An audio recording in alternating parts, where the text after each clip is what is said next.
Hey this is Deep Singh and you are watching my said for you. आज हम बात करेंगे डिसेबल पर्सन को क्या क्या बेनिफिट इंडिया गवर्नमेंट देती है, या सेंट्रल गवर्नमेंट एम्प्लॉय अगर कोई है तो उसको डिसेबल पर्सन को क्या क्या फैसिलिटी गवर्नमेंट के द्वारा मिलेगी।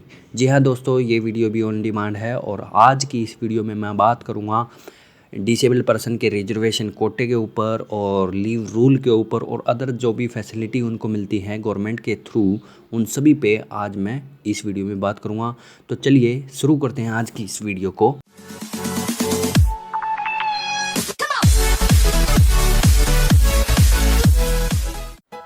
डिसेबल पर्सन को क्या क्या बेनिफिट मिलते हैं इस वीडियो में हम आपको बताएंगे। तो चलिए आज शुरू करते हैं इस वीडियो को।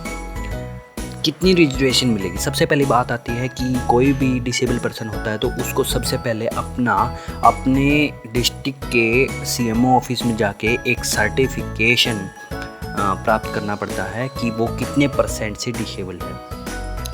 वो सर्टिफिकेट आपको अपने नज़दीकी सीएमओ से लेना पड़ता है। उसके बाद आप अगर पेंशन बनवाना चाहते हैं तो आप अपनी नज़दीकी नगर निगम या नगर पालिका जो भी है उसमें जाएं और एक एप्लीकेशन लिखें और एक फॉर्म भरना पड़ता है। उसके बाद आपको आपकी जो रेम्युनेशन है, पेंशन है, वो स्टार्ट हो जाती है। वो पर मंथ आपके स्टेट गवर्नमेंट के ऊपर डिपेंड करती है कि स्टेट गवर्नमेंट आपको कितनी परसेंट पेंशन देता है या रेम्युनेशन देता है। उसके बाद अगर आप किसी भी सेंट्रल गवर्नमेंट की रिक्रूटमेंट में फॉर्म अप्लाई करते हैं तो आपको एलिजिबल माना जाएगा 3% के लिए।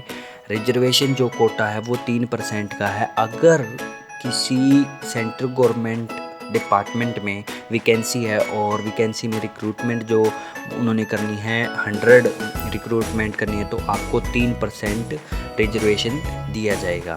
ये जो रिजर्वेशन है ये ए कैटेगरी की यानी group A, group B, group C और ग्रुप डी इन सारों में सेम ही है सेंट्रल गवर्नमेंट एम्प्लॉय के लिए। अगर सेंट्रल गवर्नमेंट का कोई डिपार्टमेंट है तो, और अगर स्टेट गवर्नमेंट का है तो वो स्टेट गवर्नमेंट पे डिपेंड करता है। वो 5% देता है या 3% देता है। किसी किसी में 3% भी है, किसी किसी में 5% भी है। वो डिफ़र करता रहता है, अलग अलग स्टेट पे डिपेंड करता है।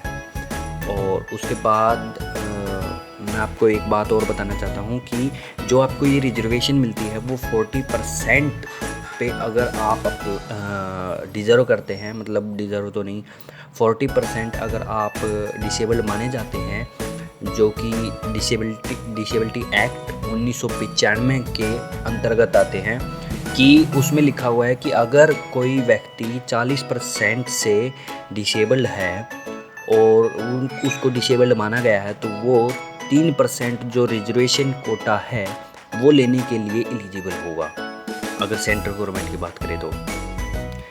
अच्छा, फिर हम बात करते हैं इनके लीव रूल के बारे में कि डिसेबल पर्सन अगर है तो उसको लीव रूल जो है वो कैसे अप्लाई होते हैं। देखिए दोस्तों, अगर कोई कैजुअल लीव की ऊपर बात करें तो कैजुअल लीव जो है वो नॉर्मल पर्सन के लिए, नॉर्मल एम्प्लॉय के लिए 8 दिन की होती है। आप सभी को पता ही होगा। लेकिन इनके लिए अगर ऐसा कोई केस है जो डिसेबल पर्सन में कोई व्यक्ति आता है तो उसके लिए ये जो है 8 दिन वो 12 दिन में कन्वर्ट हो जाते हैं। 12 दिन की उनको कैजुअल लीव दी जाती है। आकस्मिक अवकाश इसको बोलते हैं। कैजुअल लीव उनको 12 दिन की मिलती है, जबकि एक नॉर्मल पर्सन के लिए 8 दिन की मिलती है। आगे हम बात करते हैं special casual leave. Special casual leave वो होती है जब कोई डिसेबल पर्सन अपने इलाज के लिए एक सिटी से दूसरी सिटी में जाता है, डॉक्टर से अपॉइंटमेंट ली हुई है या कुछ अपने इलाज के लिए जाता है, तो उस टाइम पे डिपार्टमेंट उनको 4 दिन की अलग से स्पेशल कैजुअल लीव दे सकती है। ये 4 दिन से एक्सटेंड होकर 10 दिन तक हो सकती है। ये 10 दिन तक हो सकती है अगर कोई डिसेबल पर्सन अपने इलाज के लिए लीव लेना चाहता है तो ये 10 दिन की स्पेशल कैजुअल लीव से ट्रीट की जाएंगी। उसके बाद हम बात करते हैं अलग से कोई फैसिलिटी जो डिसेबल पर्सन को दी जाती है उनके बारे में। सबसे पहली फैसिलिटी उनको दी जाती है होम टाउन ट्रांसफ़र। जी हाँ दोस्तों, अगर कोई भी व्यक्ति डिसेबल्ड पर्सन है, डिसेबल्ड है, तो उनको जहाँ से वो बिलोंग करते हैं वो अपने होम टाउन में ट्रांसफ़र ले सकते हैं, अगर उस डिपार्टमेंट का कोई ऑफिस उस सिटी में है तो। ये आपका हेड क्वार्टर ही आपको अलाउ करेगा कि आपकी जो ट्रांसफ़र है वो आपकी सिटी में दी जाए या नहीं। अगर वैकेंसी होगी तो आपकी प्रेफरेंस सबसे ऊपर होगी और आपको जल्द से जल्द आपके होम टाउन में भेजा जाएगा, ट्रांसफ़र कर दिया जाएगा। तो सेकंड है ड्यूटी में रिलैक्सेशन मिलती है।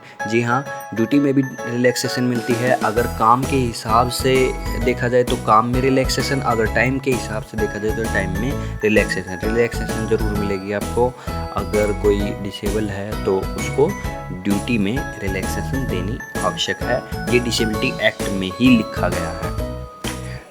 और थर्ड है हमारा ट्रैवलिंग अलाउंस। ट्रैवलिंग अलाउंस के बारे में आप सभी को पता ही होगा। कोई भी सेंट्रल गवर्नमेंट एम्प्लॉय है उसको ट्रैवलिंग अलाउंस दिया जाता है, जो कि अभी फ़िलहाल 1600 रुपये है, लेकिन ये जल्द ही बढ़ने वाला है। 1 अक्टूबर से आपको मेरे हिसाब से अलाउंस मिलने स्टार्ट हो जाएंगे। ये जो ट्रैवलिंग अलाउंस है ये नॉर्मल पर्सन के लिए है। अगर कोई डिसेबल पर्सन है तो उसको ये जो ट्रैवलिंग अलाउंस है वो डबल मिलेंगे, ये उनके डबल हो जाते हैं ट्रैवलिंग अलाउंस। अब उसके बाद हम बात करते हैं एजुकेशन फ़ीस। एजुकेशन फ़ीस वहाँ पे अप्लाई होती है जहाँ पे कोई डिसेबल्ड पर्सन अपने स्टेट में पढ़ना चाहता है और एजुकेशन प्राप्त करना चाहता है, तो उसकी जो फ़ीस होती है वो स्टेट गवर्नमेंट के द्वारा कम कर दी जाती है, उसमें भी रिलैक्सेशन दी जाती है, क्योंकि उनको मोटिवेट किया जाता है कि वो पढ़ें और पढ़ के हमारे इंडिया के विकास के लिए कुछ योगदान ज़रूर दें। और मैं समझता हूँ दोस्तों, अगर वो इतना कष्ट उठा रहे हैं तो हमारी गवर्नमेंट को उनको बेनिफिट देना चाहिए, फैसिलिटी और बढ़ानी चाहिए, ताकि उनको मोटिवेट हो, वो भी मोटिवेट हो और वो भी हमारे देश में जिस तरह से हम रह रहे हैं वो उस तरह से रह सके। तो ये थी दोस्तों मेरी डिसेबल्ड पर्सन के ऊपर ख़ास वीडियो। अगर आपको ये वीडियो पसंद आई तो आप हमें लाइक कर सकते हैं, हमारे YouTube चैनल को सब्सक्राइब कर सकते हैं। Thank you for watching.